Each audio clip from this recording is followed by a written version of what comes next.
দলেরই হোক না কেন, সে যেই জবেরই হোক না কেন, সে যে ধর্মেরই হোক না কেন, সে যে পেশারই হোক না কেন, কোন একজন পুলিশ যদি আইনের বাইরে গিয়ে অতি উৎসাহী হয়ে ফ্যাসিস্ট সরকারের তোষামদি করতে গিয়ে আমার ছাত্র জনতার উপরে গুলি চালায়, হামলা করে, রক্তাক্ত করে, তাহলে সে পুলিশ হোক, পুলিশের অফিসার হোক, আর যেই হোক না কেন, তার বিচার এই বাংলায় হতেই হবে। একইভাবে আমরা আমাদের জায়গা থেকে এটিও বিশ্বাস করি যে বিগত 16 বছরে আমরা যে বিষয়গুলো দেখেছি, ক্ষমতাসীন ফ্যাসিস্ট আওয়ামী লীগ শুধু আওয়ামী লীগ বাদ দিয়ে বাংলাদেশের সকল রাজনৈতিক দলকে এক প্রকার নির্যাতন, নিষ্পেষণ এবং নিপীড়ন করেছে। থানায় পুলিশের পিছনে ঘুরতে হয়েছে, টাকা নিয়ে কোর্টে যেতে হয়েছে, আদালতে চক্কর কাটতে হয়েছে, রিমান্ডের পর রিমান্ড হয়েছে, জামিন অসংখ্যবার নামঞ্জুর হয়েছে, মিথ্যা মামলা দিয়ে ফাঁসানো হয়েছে, নির্দিষ্ট কোনো পোশাক পরলে তাকে ট্যাগ দেওয়া হয়েছে। এই যে কাজগুলো করা হয়েছে, এই কাজগুলো কি আমরা সমর্থন করেছিলাম? না। এই কাজগুলো যদি আমরা তখন সমর্থন না করে থাকি, তাহলে আজকে ছাত্র জনতার এত বড় একটি অভ্যুত্থানের পরে আমরা কি একই কাজগুলো অন্য কোনো ফর্মে, অন্য কোনো ফরম্যাটে সমর্থন করতে পারি?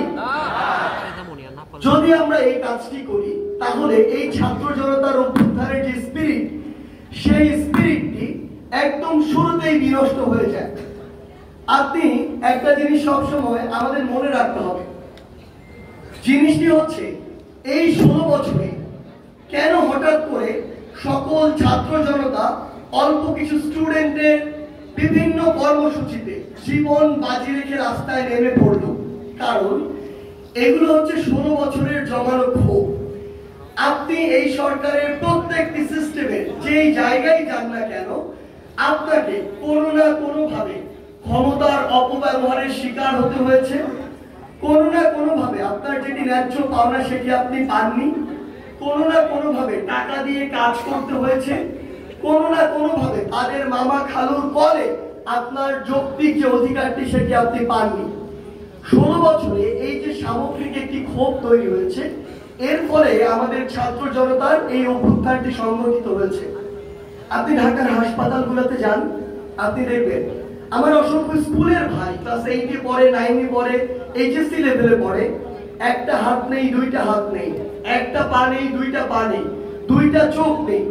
সে জানে সেই পৃথিবীর আলো আর কোনোদিন দেখতে পাবে না, কিন্তু যখন সে এটি বুঝতে পারে যে তার এই প্রতিদানে, তার এই দানের মাধ্যমে এই দেশ থেকে ফ্যাসিস্ট হাসিনার বিদায় হয়েছে, পতন হয়েছে, দেশ ছাড়তে বাধ্য হয়েছে, তখন সে তার ওই কষ্টের মুখে যে চওড়া একটি হাসি দেয়, সেটি হচ্ছে আমাদের এই স্পিরিটের মূল্য। সবচেয়ে বড় কথাটি হচ্ছে, আমরা যদি ওই যে আমাদের জীবনগুলো 1000 থেকে 2000-এর মতো ভাই যারা তাদের জীবন দিয়ে চলে গিয়েছে, ওই ভাইদের যে পরিবার, প্রত্যেকটি পরিবারের প্রত্যেকটি মানুষ এটার জন্য কিন্তু সারা জীবন সাফার করবে। আমি তাকে যত সহযোগিতা করি না কেন, তার একজন সন্তান কিংবা তার একজন হাজবেন্ডের অভাব পৃথিবীর কেউ কোনোদিন পূরণ করে দিতে পারবে? কোনোদিনও সম্ভব না। সেই জায়গা থেকে এই যে এত বড় একটি ত্যাগ, এত বড় একটি তাদের জায়গা থেকে দেশের স্বার্থে প্রতিদান, এটির জন্য আমরা যদি এখন এসে আমাদের দায়িত্বটি পালন না করতে পারি, তাহলে দিন শেষে সবচেয়ে বড় এই ক্ষেত্রটির জন্য দায়ী এবং সবচেয়ে বড় লজ্জিত হতে হবে আমাদের, এবং ইতিহাসে আমাদেরকে ঠিক ওইভাবেই স্মরণ করা হবে যে এত প্রাণের বিনিময়ে আমাদেরকে যে দ্বিতীয় স্বাধীনতা আমাদের ভাইরা এবং বোনেরা দিয়ে গিয়েছে, আমরা এতটাই অযোগ্য ছিলাম যে আমরা সেটি রক্ষা করতে পারিনি। সেই জায়গা থেকে আমাদের যে তরুণ প্রজন্ম, এই তরুণ প্রজন্মের বিশেষ কিছু দায়িত্ব রয়েছে। দায়িত্বটি হচ্ছে, আজকে আপনি আপনার চারপাশে তাকান, আপনি দেখতে পাবেন আমার একজন ভাই শহীদ হয়েছে, হয়তো তার জন্য একটি মামলা করা হচ্ছে, কিন্তু এই মামলায় এখন একটা টাকার ব্যবসা শুরু হয়েছে। আপনি দেখতে পাবেন ওই মামলায় অনেক নির্দোষ মানুষেরও নাম দেওয়া হচ্ছে, এবং টাকা নিয়ে ওই নামগুলো কাটা হচ্ছে। আবার এই টাকা নেওয়ার জন্য অসংখ্য নাম সেখানে ইনক্লুড করা হচ্ছে। সেটি যেই করুক না কেন, যেই দলেরই অনুসারী হোক না কেন, আমাদের অবশ্যই আমাদের জায়গা থেকে একটি প্রতিবাদ করতে হবে এবং তাদেরকে সামাজিকভাবে, ব্যক্তিগতভাবে এবং রাষ্ট্রীয়ভাবে এই বয়কটটি করতে হবে যে যেই স্পিরিটকে নিয়ে তরুণ প্রজন্ম এত বড় একটি আন্দোলন করেছে, ওই স্পিরিটটি আমরা এভাবে নষ্ট হতে দিতে পারি না। আমাদের আরো বিশেষ কিছু জায়গায় কথা বলতে হবে।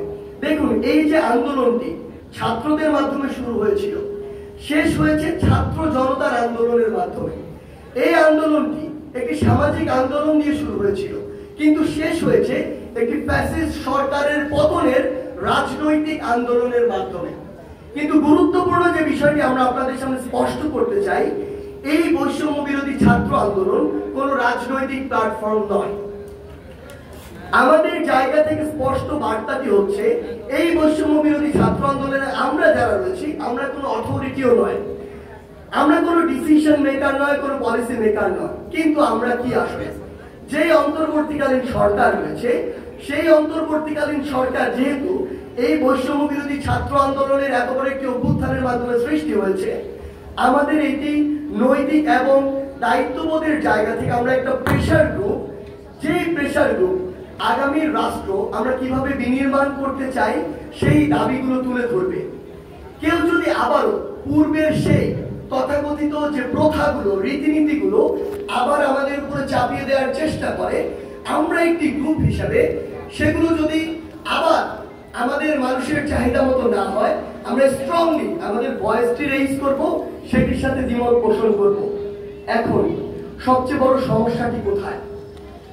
সবচেয়ে বড় সমস্যাটি হচ্ছে, এখনো আমাদের এই ছাত্র জনতার অভ্যুত্থানের 2 মাস হয়নি, কিন্তু আমরা ছাত্র জনতা ফ্যাসিস্ট আওয়ামী লীগ বাদ দিয়ে যখন সকল রাজনৈতিক দল মিলে ঐক্যবদ্ধ হয়ে এই ফ্যাসিস্ট আওয়ামী লীগের পতন ঘটালাম, তখন 2 মাস যেতে না যেতেই আমরা এখন নতুন একটি চিন্তায় নিজেদেরকে আবিষ্কার করছি। সেটি হচ্ছে, আমরা এই স্বাধীনতা রক্ষার চিন্তা বাদ দিয়ে আমরা আমাদের ব্যক্তিগত রাজনৈতিক উদ্দেশ্য এবং আদর্শ নিয়ে এতটাই বিভক্ত হয়ে গিয়েছি যে আমরা এখন নিজেরা নিজেদের মুখোমুখি দাঁড়িয়ে গিয়েছি। কিন্তু সবচেয়ে বড় কথা হচ্ছে, আপনি যখন ইতিহাস ঘাটবেন, এরকম বড় বড় বিপ্লব, অভ্যুত্থান, গণ অভ্যুত্থানের ইতিহাস ঘাটবেন, দেখবেন মাত্র 2 মাস নয়, 6 মাস, 1 বছর, 2 বছর, 3 বছর পরেও অসংখ্য প্রতিবিপ্লব হয়েছে। যেই প্রতিবিপ্লবটি এত ব্যাপক আকারে হয়েছে যে ওই বিপ্লবের সমস্ত স্পিরিট, ওই বিপ্লবের সাথে সংশ্লিষ্ট সকল মানুষকে একদম সমূলে উৎপাটন করেছে পরের প্রতিবিপ্লবের মাধ্যমে।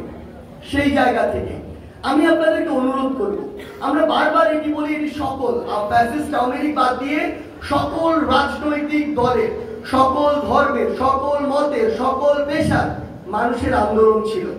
কিন্তু এখনই যদি আমরা আমাদের রাজনৈতিক উদ্দেশ্যকে সামনে রেখে এরকম 1, 2, 3, 4, 5 অসংখ্য ভাগে বিভাজিত হয়ে যায়, বিশ্বাস করুন, ওই যে ফ্যাসিস্টের দোসররা যারা এখনো দেশের প্রত্যেকটি কোণায় রয়েছে, গর্তে ঢুকে রয়েছে, তারা যখন দেখবে আপনি নিজেদের মধ্যে খামচা খামচিতে লিপ্ত হয়েছেন, তখন তারা এই সুযোগে ওই গর্ত থেকে বের হয়ে 2 সাইডের পিছন থেকে এমন ভাবে হামলা করবে যে আমাদের যে বিপ্লব, সেই বিপ্লব সমূলে ধ্বংস হয়ে যাবে। সেই জায়গা থেকে আমি জানি এখানে আজকে বাংলাদেশের সকল রাজনৈতিক আদর্শে বা মতাদর্শের বিশ্বাসী মানুষের উপস্থিত রয়েছেন। আমাদের বৈষম্য বিরোধী ছাত্র আন্দোলনের পক্ষ থেকে আপনাদের প্রতি অনুরোধ, যতদিন না দেশের স্থিতিশীল অবস্থা এসে এই যে কাঠামোগুলো সেগুলো সংস্কার হয়ে সুষ্ঠু একটি নির্বাচনের মাধ্যমে নির্বাচিত একটি সরকার বাংলাদেশে আসছে, জনগণের একটি সরকার বাংলাদেশে আসছে, আমরা আমাদের জায়গা থেকে আপনাদেরকে অনুরোধ করি একটি জাতীয় ঐক্যে, যেই জাতীয় ঐক্যটি হবে সকল রাজনৈতিক ভেদাভেদ ভুলে গিয়ে ঐক্যবদ্ধ থাকা, যেন যেই ফ্যাসিস্টরা দেশ ছেড়ে পালিয়েছে তাদের দোসররা আবার ঐক্যবদ্ধ হয়ে আমাদের উপরে পাল্টা কোনো ছোবল না দিতে পারে। আমাদের জায়গা থেকে এই মানিকগঞ্জ নিয়ে কিছু অবজারভেশন আছে। আমাদের সামনে যে তরুণ প্রজন্ম, এই তরুণ প্রজন্মের একটা অংশকে কিছু মানুষ উদ্দেশ্য প্রণোদিত ভাবে এই জেলা থেকে শুরু করে বাংলাদেশের প্রায় প্রতিটি জেলায় উদ্দেশ্য প্রণোদিতভাবে কিছু কাজ করছে।